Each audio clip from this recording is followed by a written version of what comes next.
তোমরা আশা করি থাম্বনেল দেখি বুঝে গেছো যে আজকে আমরা যে ব্যাপারটা নিয়ে এখানে আলোচনা করতে এসেছি সেটা হচ্ছে যে ডেরিভেটিভ মার্কেট অর্থাৎ ফিউচার অ্যান্ড অপশন। তো তোমরা নিশ্চয়ই সবাই দেখেছো ইউটিউবে, তোমরা সবাই নিশ্চয়ই এই বিষয়ে অনেক ভিডিও দেখে ফেলেছো অলরেডি যে ফিউচার অ্যান্ড অপশন সেক্টরে উইকলি এক্সপায়ারি হয়তো উঠে যাচ্ছে। তো উইকলি এক্সপায়ারি যদি উঠে যায় তাহলে তার প্রভাব ভারতের বাজারে কি পড়তে পারে, সেটা ভালো নাকি খারাপ, সেটা নিয়ে আজকে আলোচনা। তো আশা করি তোমরা এই ব্যাপারটা নিয়ে অনেক ভিডিও দেখেছো। আমি জানি না তোমাদের কাছে ক্লিয়ার হয়েছে কি হয়নি, কারণ আমি দেখছিলাম যে বেশ কিছু ভিডিও দেখছিলাম, সেখানে খুব একটা যে ক্লিয়ারিটি পাচ্ছিলাম ব্যাপারটা নিয়ে সেটা কিন্তু নয়। অনেক কিছুই কিন্তু আবছা আবছা জিনিসপত্র দেখানো হচ্ছে, বা শুধুমাত্র এই জিনিসটাকে বোঝানো হচ্ছে যে উইকলি এক্সপায়ারি হলে কি হবে না হলে কি হবে। তো যদি তোমরা এই পুরো ভিডিওটা দেখো তাহলে তোমাদের মনে কিন্তু এই ধরনের কোনো প্রশ্ন আর থাকবে না যে সমস্যা কোথায় হচ্ছে, কেন সেবি চাইছে এবং কেন ব্রোকাররা চাইছে যে উইকলি এক্সপায়ারি থাক, বা এএমসি গুলো চাইছে উইকলি এক্সপায়ারি থাক। ঠিক আছে, তো প্রথমে আমি একটা ডেটা দিই তোমাদেরকে, সেটা হচ্ছে যে মার্চ 2024 সালে একটা ডেটা আমি তুলেছি। সেখানে বলছে যে টোটাল মার্চ 2024 সালে এফএনও সেক্টরে মানে ডেরিভেটিভ সেক্টরে ফিউচার অপশন সেক্টরে 8,740 লাখ কোটি টাকার ভলিউম জেনারেট হয়েছে। 8,740 লাখ কোটি টাকার টোটাল ট্রেড হয়েছে। সেখানে যদি আমরা দেখি যে ক্যাশ মার্কেটে সেখানে কত হয়েছে জানো, কোনো আইডিয়া? 30 থেকে 31 লাখ কোটি টাকা। কোথায় 8,740 কোটি, কোথায় 30 থেকে 31 লাখ কোটি, অর্থাৎ ডেরিভেটিভ সেক্টরে 330 গুণ টোটাল ট্রানজাকশন হয় একদিনে, 330 গুণ। ঠিক আছে, তো এই ব্যাপারটা এতটা ইম্পর্টেন্ট কেন? এখন ধরো একটা কোনো একটা বড় ধরো কোম্পানি, এএমসি কোম্পানি, সাপোজ আমি যদি ইন্ডিয়ার প্রথম 5টা এএমসি কোম্পানিকে ধরি, প্রথম 5টা যারা বড় বড় মিউচুয়াল ফান্ড হাউস চালায়, তাদের মধ্যে প্রথম 5টার মধ্যে সবার প্রথম হচ্ছে এসবিআই, যার টোটাল অ্যাসেট আন্ডার ম্যানেজমেন্ট যেটাকে এইউএম বলা হয় সেটা হচ্ছে যে 12 লাখ কোটি। ভালো করে শোনো, আমি আবার রিপিট করছি, ইন্ডিয়াতে টোটাল ক্যাশ মার্কেটে একদিনে 1 লাখ কোটি টাকার ট্রানজাকশন হয়, মিনিমাম 1 লাখ কোটি টাকার, ম্যাক্সিমাম 1 লাখ কোটি। ঠিক আছে, সেখানে এসবিআই এর total asset under management 11 lakh কোটি বা 12 লাখ কোটি। আইসিআইসিআই পোটেন্সিয়াল 2 নম্বর আছে, যার হচ্ছে 10 লাখ কোটির বেশি। এইচডিএফসি 8.5 লাখ কোটির বেশি, নিপ্পন 6.5 লাখ কোটির বেশি এবং কোটাক 5.5 লাখ কোটির বেশি। তাহলে এটা বলার উদ্দেশ্য হচ্ছে যে যদি আমাদের ক্যাশ মার্কেটে 1 লাখ কোটি টাকার টোটাল ট্রানজাকশন হয়, সেখানে সবাই থাকছে, সেখানে রিটেল ইনভেস্টাররা থাকছে, সেখানে ফান্ড হাউসরা থাকছে, সেখানে এই ডিআইআই এফআই সবাই থাকছে। যদি আজকে কোনো এএমসি মনে করলো, সাপোজ এসবিআই মনে করলো, দেখলো এসবিআই যে ফান্ড ম্যানেজার যে সামনের দিকে আমাদের এমন একটা সিচুয়েশন তৈরি হতে যাচ্ছে যেখানে আমি যে স্টকটা ধরে আছি, সাপোজ রিলায়েন্সের হয়তো 10 লাখ স্টক ধরে আছে, তো রিলায়েন্সের 10 লাখ স্টক রিলায়েন্স পড়তে পারে, ডাউন যেতে পারে। তো সেক্ষেত্রে ও যদি রিলায়েন্সের 10 লাখ বা 10 লাখ স্টককে ও যদি 10%ও ও যদি মার্কেটে বেচতে যায় তাহলে কি পরিমাণ ডাউনফল হবে বুঝতে পারছো? সেক্ষেত্রে তাদের ফান্ড ম্যানেজাররা যেটা করে সেটা হচ্ছে যে ওই স্টকটাকে ডিরেক্টলি ক্যাশ মার্কেটে না বেচে ওর ডেরিভেটিভের ওপর কাজ করে, মানে ওর পুট কিনে নিল বা কল সেল করে দিল, যেটাও করবে আর কি, যেটা ওর ইচ্ছা হবে। তো ডেরিভেটিভ মার্কেটে সেটা করে। এর ফলে কি হয়, ক্যাশ মার্কেটে কোনো প্রভাব পড়লো না, কিন্তু ডেরিভেটিভ মার্কেটে হওয়ার ফলে ওর যে লসটা হতে যাচ্ছিলো সেই লসটা ক্যাপ হয়ে গেল। তো এটা যদি বুঝতে অসুবিধা হয় তো মোদ্দা কথা হচ্ছে যে ক্যাশ মার্কেটে যে লসটা হওয়ার ছিল সেই লসটা ওরা ডেরিভেটিভ মার্কেট থেকে তুলে নেয়, এবং ডেরিভেটিভ মার্কেট থেকে তুলে নেয়, ক্যাশ মার্কেট থেকে পারে না। তার কারণ ডেরিভেটিভ মার্কেটে ভলিউম অনেক বেশি। তার কারণ হচ্ছে যে ডেরিভেটিভ মার্কেটে মানে ডেরিভেটিভ মার্কেটে কি হয়, সাপোজ আমি যদি আজকে একটা রিলায়েন্সের স্টক কিনতে যাই, আমাকে 2,500 টাকা দিতে হবে, সাপোজ আমি বলছি, ঠিক আছে, জানি না কত দাম এখন এক্স্যাক্টলি, 2,500 টাকা দিতে হবে। তো আমি যদি 2,500 টাকা না দিই, আমি যদি ডেরিভেটিভটা কিনি না, তাহলে কি হবে, মার্জিনটা দিতে হবে। ক্লিয়ার? তো তারপর যখন স্টকের সেটেলমেন্ট হবে না, যেদিনকে এক্সপায়ারি সেটেলমেন্ট হবে এক্সপায়ারি দিনে, সেদিনকে এসে কিন্তু কেউ রিলায়েন্সের স্টক ডেলিভারি নেবে না। সবাই কি করবে, সেটেলমেন্ট অ্যামাউন্টটা ডেলিভারি হবে, মানে ওখানে আন্ডারলাইন অ্যাসেট যেটা, মানে যদি রিলায়েন্সের স্টক নিয়ে কেনা বেচা হয় তো রিলায়েন্সের স্টক হস্তান্তর হচ্ছে না, শুধুমাত্র যে মার্জিনের অ্যামাউন্টটা সেইটা হস্তান্তর হচ্ছে, যার জন্য ক্যাশ মার্কেটের থেকে ডেরিভেটিভ মার্কেটে ভলিউম 330 গুণ বেশি। এবারে গল্প হচ্ছে তাহলে সেবি কেন চাইছে যে ডেরিভেটিভে মানে উইকলি ডেরিভেটিভ তুলে দিতে? তার কারণ হচ্ছে যে আমি একটা সেবির রিপোর্ট দেখছিলাম, সেবির রিপোর্টটা এসছে সম্ভবত, আমি দেখছিলাম যেটা সেবির রিপোর্টটা এসছে ফাইন্যান্সিয়াল ইয়ার 25-এর রিপোর্ট, সেবি বলছে যে টোটাল যারা ডেরিভেটিভ মার্কেটে ট্রেড করে তার 91% লস করে। ঠিক আছে, এই যে 91% লস করে, এদের মধ্যে সব থেকে বেশি লস করে তারা যাদের টাকার পরিমাণ মানে ট্রেডিংয়ের টাকার পরিমাণ 1 টাকা থেকে 10 লাখ টাকা। তার মানে মোটামুটি বলা যেতে পারে যে আমার তোমার আশেপাশে যে লোকরা রয়েছে, মানে যারা প্রপার রিটেল ট্রেডার, তারা এখানে লস করছে। তাহলে সেবি চাইছে কি রিটেল ট্রেডাররা যাতে লস না করে, তাদেরকে লসের হাত থেকে বাঁচানো। তাহলে লসের হাত থেকে বাঁচানোর জন্য উইকলি এক্সপায়ারিকে কেন বন্ধ করতে হবে?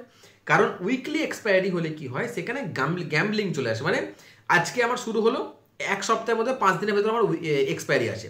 তো আমি আজকে একটা ট্রেড নিলাম, 1 সপ্তাহ ধরে রাখলাম, ঠিক আছে, যা হবে হবে, দেখা যাবে। আমরা দেখতে পাই না ইউটিউবে প্রচুর আছে হিরো টু জিরো, ঠিক আছে, আমরা সব এই প্রচুর দেবে স্ট্র্যাটেজি দেয় যে ঠিক আছে এক্সপায়ারির দিন তুমি কল বাই করে নাও বা কল সেল করে দাও, লাস্টে শেষে 1 হয়ে যাবে, তুমি কিছু না কিছু পেয়েই যাবে।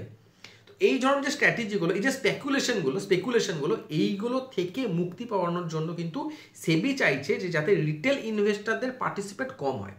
এবারে গল্প হচ্ছে রিটেল ইনভেস্টরদের পার্টিসিপেন্ট কম করাতে গিয়ে যদি সেবি যদি এমন কোনো পদক্ষেপ নেয় যেখানে যারা মার্কেটকে ধরে রাখে, এএমসিগুলো, বড় বড় হেজ ফান্ডগুলো, ফান্ড হাউসগুলো, ঠিক আছে, এই যে নাই, এদেরকে যদি মার খাওয়ায় তাহলে কিন্তু ইন্ডিয়ার জন্য সেটা একদমই ভালো হবে না। যদি আমরা যে কোনো বড় ডেরিভেটিভে যদি আমরা সেগমেন্ট দেখি, যেমন ইউএসের যদি আমরা ট্রেডিং দেখি, বা ইউএসের যদি মানে স্টক মার্কেট দেখি, চায়না স্টক মার্কেট দেখি, জাপানি সমস্ত জায়গায়, হংকং স্টক মার্কেট দেখি, সমস্ত জায়গায় কিন্তু ডেরিভেটিভ সেক্টরটাকে সবাই স্ট্রং করতে চাইছে। কারণ ডেরিভেটিভ সেক্টর যদি স্ট্রং হয় তাহলেই কিন্তু বড় বড় ফান্ড হাউসটা আসবে, এফআইআই আসবে। সাপোজ এফআইআই আজকে এত বিশাল 70,000-80,000 কোটি টাকা স্টক নিয়ে আসছে, মানে ফান্ড নিয়ে আসছে। তো কালকে যদি এমন কোনো সিচুয়েশন ভারতের সঙ্গে তৈরি, এই জায়গাটা ভালো করে বোঝো আমি যেটা বলছি। এফআইআই মানে যারা বিদেশি বিনিয়োগ, সাপোজ আমি যদি কোনো বিদেশি বিনিয়োগকারী হই, আমি যদি ভারতের মার্কেটে বিনিয়োগ করতে আসি এবং আমি যদি এমন কোনো ইনস্ট্রুমেন্ট আমার না থাকে যে কালকে যদি কোনো খারাপ নিউজ থাকে, সেই নিউজের জন্য আমি আমার সেভিংসটাকে, আমি আমার ইনভেস্টমেন্টটাকে হেজ করতে পারবো না, মানে ইনভেস্টমেন্টটা আমি দাঁড়িয়ে দাঁড়িয়ে লস খাবো। আমার ইন্ডিয়ান টোটাল মার্কেটে 1 লাখ কোটি টাকা ট্রেড হচ্ছে, আমার আজকে 1.5 লাখ কোটি টাকা আমার মানে হেজ করা দরকার। আমি হেজ করবো কি করে? আমি তো স্টকটা বিক্রি করতে পারবো না। যদি স্টকটা বিক্রি করতে যাই তাহলে তো মার্কেট ডাউন হয়ে যাবে, আমি তো স্টকটা বিক্রি করতে পারবো না। তাহলে আমার কাছে কোনো অপশন থাকবে না দাঁড়িয়ে দাঁড়িয়ে স্টকটা লস খাওয়া ছাড়া। এই যে হেজ ফান্ডগুলো রয়েছে, যারা বড় বড় এএমসিগুলো রয়েছে, তাদের ক্ষেত্রেও তাই।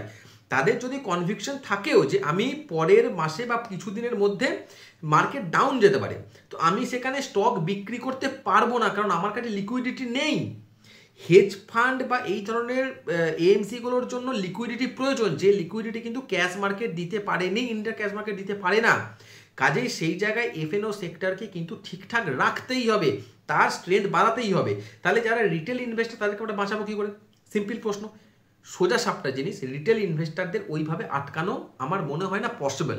কারণ যদি পসিবল হতো তাহলে এতদিনে হয়ে যেত, তাই না? এত লস করার পরও তারা যাচ্ছে কেন?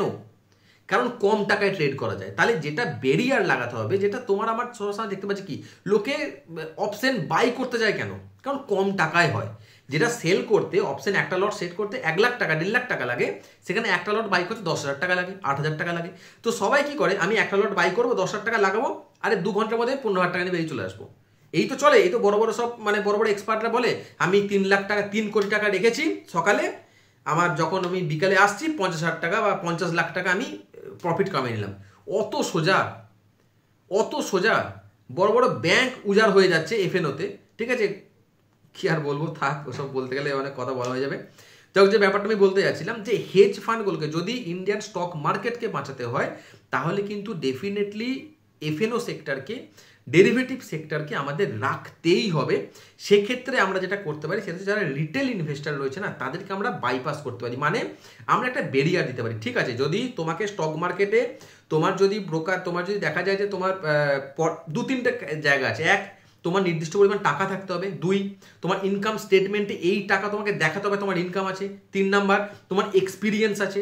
4 নাম্বার, তোমাকে বলতে হবে যে যারা ডেরিভেটিভ সেগমেন্টে আসতে তাকে মিনিমাম একটা এক্সাম তুমি করে দাও, সেই এক্সাম পাস করে তবে তারা আসতে পারবে। 5 নাম্বার এটা হতে পারে যে তাদের যা টোটাল যা পোর্টফোলিও সাইজ, সেই পোর্টফোলিও সাইজের একটা অ্যামাউন্ট তারা লাগাতে পারবে। মোদ্দা কথা তাদের টাকাটাকে ক্যাপ করতে হবে। এক নাম্বার, যারা একদম বাচ্চা ইনভেস্টার, ছোট ছোট ইনভেস্টার 10-15 হাজার টাকা 20 হাজার টাকা নিয়ে এফএনও মার্কেটে চলে আসে, তাদেরকে মার্কেটে ঢুকতে দেওয়া যাবে না, এক নাম্বার কথা।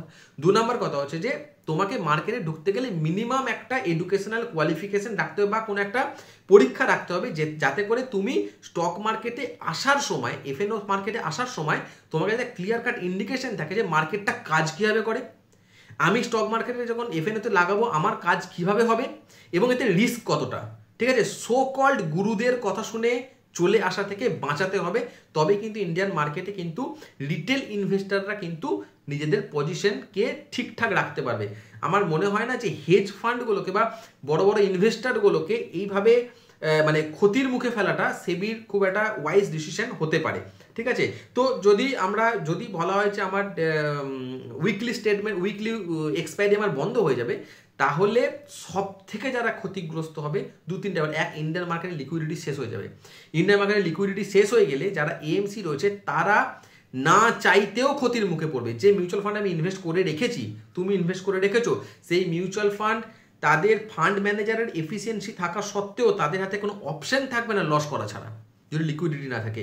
3 নাম্বার, এফআইআই বিদেশি বিনিয়োগ ভারতের মার্কেটে আসতে ভয় পাবে, কারণ তাদের টাকাটা তারা হেজ করতে পারবে না। হেজ করতে না পারলে তারা ইন্ডিয়ান মার্কেটে আসবে কেন? তাদের টাকাটা লসের মুখে পড়ে যাবে, তাই না? তো এফআইআই এখান থেকে ইন্ডিয়া থেকে আরও বেশি চলে যাবে। ঠিক আছে, তো এই সমস্ত খারাপ দিক কিন্তু হতে পারে এর, মানে যদি উইকলি এক্সপায়ারি চলে যায়। এবার একটা কথা তোমাদের মনে হয়তো আসতে পারে এখন, যে উইকলি এক্সপায়ারির কথাই আমি কেন বলছি, কেন আমি মান্থলি এক্সপায়ারি নিয়ে আমি এত বেশি ওয়ারিড না, মান্থলি এক্সপায়ারির কথা আমি বলছি না। তার কারণ হচ্ছে যে উইকলি এক্সপায়ারিতে আমরা দেখো স্টকের কনভিকশন লং টার্মে যারা বড় বড় ফান্ড ম্যানেজার বা যারা স্টক মার্কেট অনেক দিন ধরে ঘাঁটছে, ন্যাচারালি ভুল হয় না, কারণ তারা ফান্ডামেন্টাল দেখে যায়।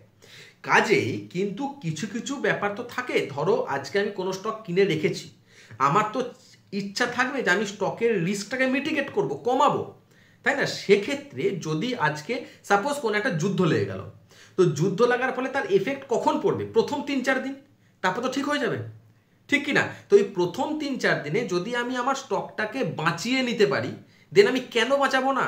এই বাঁচানোর কাজটাই করে হচ্ছে উইকলি এক্সপায়ারি। ঠিক আছে, পারলে ইন্ডিয়ার উচিত যে রিটেল ইনভেস্টারদের এখান থেকে সরিয়ে এক্সপায়ারিটাকে যেটা এনেছে, যে কোনো একদিন এক্সপায়ারি হবে, সমস্ত এফএনওর এক্সপায়ারি একদিনই হবে, সেটা হতে পারে মঙ্গলবার, হতে পারে বৃহস্পতিবার। ঠিক আছে, এনএসি বলেছে মঙ্গলবার, বিএসসি বলেছে বৃহস্পতিবার, যদি আমি খুব ভুল না করি, তো এভাবে হতে পারে। এটা ঠিক, এতে করে লিকুইডিটি ঠিকঠাক থাকবে, কিন্তু উইকলি এক্সপায়ারি বন্ধ করে দেওয়া is not a good decision আমার মনে হয়। এখানে সেবি কনসালটেশন পেপার নিয়ে এসেছে, দেখা যাক কি হয়। তো আজকে ভিডিও এটুকুই, কেমন লাগলো তোমরা অবশ্যই জানাবে। আর একটা কথা বলে রাখি যে এই যে ভিডিও দেখছো এর ডেসক্রিপশন বক্সে তোমাদের আমার ফেসবুক পেজের লিঙ্ক আমি দিয়ে দেবো, হোয়াটসঅ্যাপ গ্রুপের লিঙ্ক দিয়ে দেবো, টেলিগ্রামের লিঙ্ক দিয়ে দেবো। অবশ্যই তোমরা, যদি তোমার পছন্দ হয়, যদি তোমার ভালো লাগে, তোমরা ওখানে জুড়তে পারো। এবং দেখো এখানে একটা নাম্বার দেখতে পাচ্ছ, এই নাম্বারে তোমরা আমার সাথে কন্ট্যাক্টও করতে পারো যদি তোমাদের কোনো রকম কোনো অসুবিধা থাকে বা কোনো কিছু বুঝতে অসুবিধা হয়। ঠিক আছে, চলো আজকের মতো এটুকুই।